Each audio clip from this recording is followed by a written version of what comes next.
Now this is sorry, all about how my life got twisted upside down. Fake niggas, yeah. A fuck nigga, that's that shit I don't like.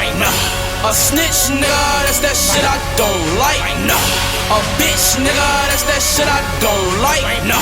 Sneak deserves, that's that shit I don't like. Hi guys, and welcome back to my YouTube channel. Today I've just decided to do a story time on little events that happened in my previous relationship, which I feel like would make the story of how I got robbed for £5,000 make a bit more sense. So these story times will kind of give you like an essence on what he was actually like and how I was savagely robbed. Like, you need to understand like his behaviours, like he was psychotic, actually psychotic. So me telling you these stories, you'll understand like how it led to him eventually just doing the big one, the actual big one. Let me just explain how I met this guy. So basically I met this guy when I went to church. He knew one of my friends, and then one of my friends was like, oh, this guy likes you, you should get to know him. And I was just like, okay, well, he goes to church, that's always a good start. I was like 16, 17, so like it would have been my first boyfriend anyway. And I was just like, okay, well, like it was attention, so at the time it was great, but if I knew what it was gonna turn into, it would have been cut short, should we say. So yeah, this is basically called two years, 5 lies. So the first lie that he told me, oh yeah, all my notes are on my phone because I might forget stuff, so yeah. The first lie he told me was that he promised me a MacBook. So for my birthday, he was like, oh babe, like it's your birthday, I'm gonna get you a MacBook. I was just like, oh, like, because obviously before it was my 18th birthday. So before we got to uni, he was like, I'm gonna get you a MacBook. Like, don't worry, it's your birthday present from me. And I'm just like, oh, like my first ever boyfriend, he's so cute. He's so cute. And then obviously, when I was like, it came up to my birthday now and I still hadn't seen this MacBook. And he was just bare stalling like, oh, Amazon cancelled my order. Every time I get it, I've missed a delivery. Or if I'm like, oh, you said it's at your house. He's like, oh, I'm not at home yet. Like, there was just hella excuses. So then we got to uni now. This was like September. My birthday was in April. We got to uni now. I still didn't have this MacBook. So I'm like, how am I doing my work? And then he's just like, oh no, don't worry, I'll get it for you. So I'm using like library computers because obviously I don't have a laptop because I told my mum not to buy me one because my boyfriend's gonna get me one. So she's just like, are you sure you're getting this laptop? I was like, yeah, like why would he say that to me? And then yeah, so I didn't get that laptop. And then I even told him about one day that I had a nightmare that he was gonna get me a HP. And asked me what I got like 4 months later. He got me a HP. This nigga told me he's getting me a MacBook and he got me a HP. Like, that's not even me being ungrateful, but like obviously if your circumstances can't accommodate, then don't lie. Don't lie. And that was just the first one. It actually gets worse. So he was gonna take me, I sound so like superficial, but I'm actually not. Wait, he was gonna take me shopping for Christmas because I was like, I don't really want anything. He's like, oh well, if I take you shopping, you can just choose what you like. So I was just like, oh yeah, calm. Basically, he was the kind of guy that would always put out he had more than he had. So he liked to show off a lot. So it wasn't even a case where I was like high maintenance and he wanted to like obviously keep up with me kind of thing. It was like he was showing off. Like, he wanted people to be like, oh, your boyfriend's amazing, like, oh, does he have a big brother kind of thing. So he really was putting out this image that he wasn't about. So then he was meant to take me shopping. He stalled that for 4 months. So 4 months he was saying, oh, we're going on this date, we didn't go. 3 weeks later we would rearrange, we still didn't go. 2 weeks we would rearrange, we still didn't go. So there was like continuous delays, like for no actual excuse. And then obviously I was getting fed up. I was like, just don't say you're gonna do something if you're not, because to me, like, that's the worst thing you could do to me. You can't tell me you're gonna do something and not do it. Like, just don't say you're gonna do it because it's not even like I suggested it. Like, it's like you telling me you're gonna buy me a car and then I've waited like 2 years for the car, and then I'm at the point where I'm complaining that I haven't got a car as if you didn't offer me the car. Do you know what I mean? So it's a bit like, why would you put yourself in that scenario if you knew that you couldn't accommodate? So the new date comes now. He's meant to take me shopping. This is like the last chance I've given him. So he's like, oh yeah, we're going shopping. So I get ready. I wake up excited. I get ready. I'm like, Mum, I'm going Oxford Circus. My boyfriend's about to take me shopping. She's just like, oh my god, what country is he from? I'm like, he's Nigerian. I know, like, he's fantastic. And then she's just, oh my god, like, because she's always told me not to go out with Nigerians because Zimbabweans don't really like Nigerians. Like, I don't like Zimbabwean guys, but Zimbabweans don't like Nigerians. So it's a bit mad. So yeah, so I get ready to go out with this guy, and then yeah, when it comes to meeting me, he's not picking up his phone. Like, he hasn't picked up for like 5 hours, and I'm just like, what's going on? Like, what is the problem this time? By this point, I just expected him to just tell me something stupid or something ridiculous that would just cancel the whole event, because I was used to being let down at this point. Like, it's really bad, but I was actually used to it. Basically, what had happened was, he called me sobbing and crying on the phone. He was like, oh babe, like babe, like, I don't really know how to tell you this, but I'm at the hospital right now. I'm just like, oh my god, like, what's wrong? Are you okay? Just being like, I was actually worried. I was like, oh my god, like, what's happened? Like, I'm not even thinking about shopping at this point. He's just like,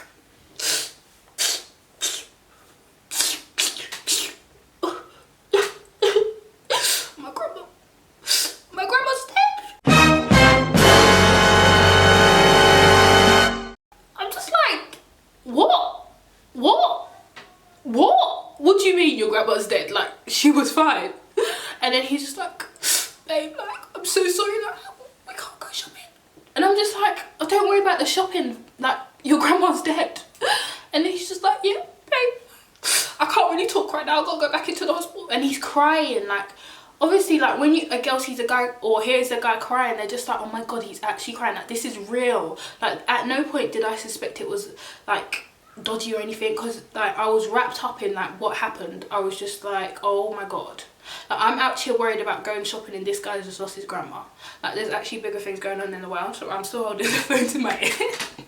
And then I like call one of my best friends. I'm gonna call him Faye, and I was like, oh Faye, like, call we're gonna call him Bolu. I was like, call Bolu, like, Bolu's grandma just died, like, he needs like his friends around him, like, supporting him kind of thing.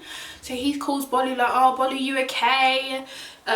I'm here for you if you need me, kind of thing. Yeah, then Bolu's like, oh thank you, like, I really appreciate it, kind of thing. Then I got to school on the Monday, and I told another one of his friends, we're gonna call him Nathaniel.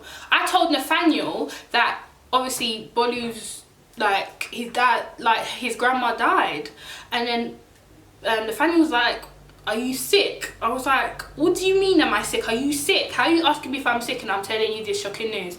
And he's like, his grandma was at church yesterday. Yesterday. Like, I was like, wait. There's no way. And he's like, fam, she was at the front of the church praying. She was at church yesterday. I was like, no, are you sure it's the same grandma? And I knew that Bolu had one grandma in Nigeria and one grandma here, but he said it was the one that was here. So I was like, does she look like this? Is her hair like this? And he's like, yeah, like, she was at church yesterday. She's calm. And I was just like, but why would he lie to me? Why would he lie to me? Like, honestly, I was like, why would he lie to me? And then I call him on my way home from school, because I'm actually shocked. I'm like, how do I actually say this to someone? And he's like, I'm like, babe, like, Nathaniel said he saw your grandma in church. Like, are you sure your grandma's dead? Obviously, I didn't want to say it because it sounded like I was being, like, rude. So I was like, oh, are you sure your grandma, like, it is the one that lives in this country? And he's like, yeah, like, how dare you, like, he's insulting me, like, how dare you even ask me that? I don't even know who you are anymore, like, really, like, taking shots at me. And I'm just like, oh my god, like, I'm so sorry. I was like, oh, I'll come see you now, like, I'm so sorry, I just thought it was some kind of mix up, I'm so sorry, like, please forgive me. Like, I'm being like, I'm literally holding my hands up, and I'm just like, hey, I'm so sorry. And then I get to his house now and I'm seeing like his grandma's underwear is on the radiator. I'm seeing his grandma is putting, you know, like when you know a house is being lived in, and obviously every time I went to see him I went to his grandma's house, so her underwear would be on the radiator. I would see like her cooking stew and it would be in the pots. Like there was no signs that this person was dead. If anything, they were maintaining the house well. So I was like, are you sure? But obviously I didn't want to ask. But we found out because someone took a picture of his grandma in church, so that's how we found out that the grandma was still alive. So that's just wrapping up the story. Like, this guy would lie. Like, he would rather say someone in his family died than just to cancel. Like, do you know what that is? That's actually psychotic. Like, that's psychotic. Like, honestly, that is mad. Do you know what that is? Another story is, this one kills me every single time. Basically, we get to uni now. Me and my boyfriend, we go to the same uni. He lives like opposite me. So we sometimes go to library together to revise, because obviously it's same library, same uni. So he's studying for what he told me he was studying engineering. So he's studying engineering, he's got bare books for engineering. We used to do like 10 AM to 6 PM shifts in the library, like proper bring your blanket kind of shifts. Like, if you know what a uni shift is, you know that it's not easy, Sha.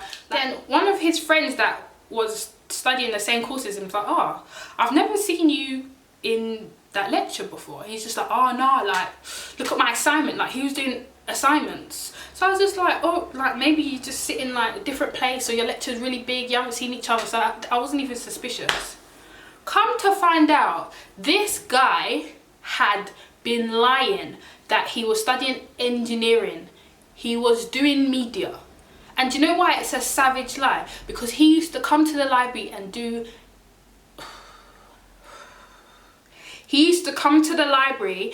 do night shifts, studying a course that he doesn't study. What's that? Like, he was basically doing his masters in first year. He was doing double time. That means he'll come to the library, study for the course that he didn't even study, and then go home and do his real assignments and reading. How does that make sense? Like, what makes you want to fabricate your life like that? Do you know what I mean? It's like your uni course. If you're passionate about media, own it. Like, it's not that deep. So I was just like, when I looked at his My DMU on the portal, I was just like, who are you? Like, by this point I had just taken so much. But I was like, well, I'm not gonna lie, yeah, at that point it's my first ever boyfriend. I lost my virginity to him, and I was like naive, so I just thought like all of this was a bit too much of a coincidence kind of thing. So I was just like, okay, is this really happening kind of thing? Like, huh? Like, it was just mad. Like, what? Moving on to the next story. This guy was like, babe, like, I'm so happy. Look, I brought an Audi A3. I'm just like, oh my god, well done. Like, I knew he had wanted that car for a while. I was like, babe, well done. Like, I'm so proud of you. He's like, oh yeah, I'm gonna pick you up on your birthday and drop you to school and pick you up on your birthday. So I was just like, oh, thank you. Like, you don't have to. Like, it's a straight train. It's not that deep. But every time he would go to pick me up or drop me somewhere, there was an excuse. So then one time he's like, oh no, like, just to prove to you that I'm not lying, like, I'll pick you up. And I was just like, oh, that's nice of you. And then yeah, so the day came that he was meant to pick me up. He didn't end up picking me up because apparently he left his car at his brother's house. And I was just, at this point, I was just like, oh, like, enough, man. Like, enough. Like, I've had enough. Like, sometimes tell the truth. Like, it would be better. Like, it's not that deep. If you can't drive, if you don't have the car, it's not that deep. Just be honest. After like 8 months, I still hadn't seen this car, but I'd seen him there.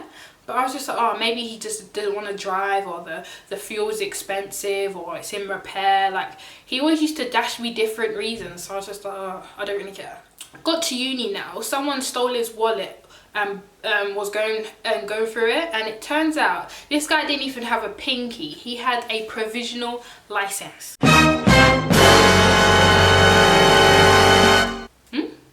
I said a provisional license. That means that there was no Audi and there was no pinky. Like, he lied about having an Audi A3. All of the times he was sending me pictures, it was probably from Auto Trader. And I'm not even like an investigative person like that to even deep that he's lying. So it's too many occasions, do you know what I mean? Like, and that actually leads up to the story time that I'm actually going to release. Like, he was gradually testing the waters. Like, he violated me for like 2 years. That's like 2 years, 5 lies. That's actually what it was. And these 5 lies weren't even little, you know what I mean? They were big lies. Like, there's so much more, but I don't want to seem like I'm doing some kind of personal attack or cyberbullying, but honestly, if you do the crime, you gotta do the time. But yeah, thank you for tuning into this video. I hope it kind of makes a bit more sense as to what kind of person he is, so that you understand that a bit more. And hopefully when I release the other story time tomorrow, because I've pushed it back a bit, because I don't know, I feel like I needed to edit it a bit more, so I've pushed that one back a bit more. Thank you for tuning in, and I look forward to seeing you on my channel tomorrow. Bye. Fake niggas, yeah. A fuck nigga, that's that shit I don't like.